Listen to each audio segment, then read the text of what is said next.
आपल्या सातारा जिल्ह्यामध्ये साधारणतः पशुधनाची संख्या गाई वर्ग आणि म्हैस वर्ग पकडून 6,08,000 अशी आहे.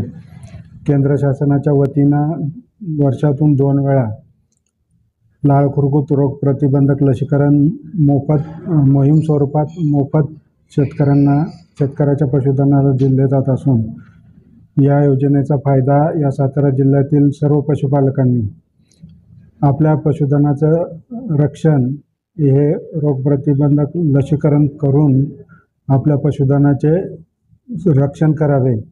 तसेच शासनाचे डॉक्टर ज्या वेळेला आपल्या इथं येतील लसीकरण करायला, त्यांना सर्वांनी सहकार्य करून आपले अमूल्य पशुधन संरक्षित करावे.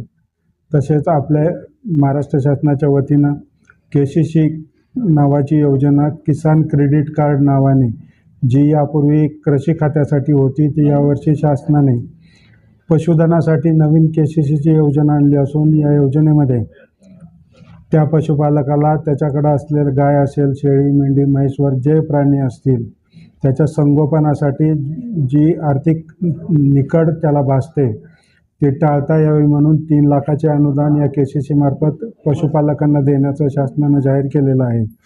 यामधून या KCCच्या मार्फत आपण जे 3 लाख रुपये तुम्हाला मिळणार आहेत त्याच्यासाठी तुम्हाला काय खाद्य, वैरण, चारा, पेंड याच्यासाठी जो लागणारा खर्च आहे ज्याची निकड लक्षात घेऊन त्याच्यामधून हे तुम्ही खर्च करू शकता व त्या पशुधनाला सांभाळून आपण कुठं खाजगी सावकाराकडे जी जायची पाळी येते ती न जाता शेतकऱ्याला सक्षम करून त्याचं उत्पन्न वाढवणे हा शासनाचा दृष्टिकोन आहे.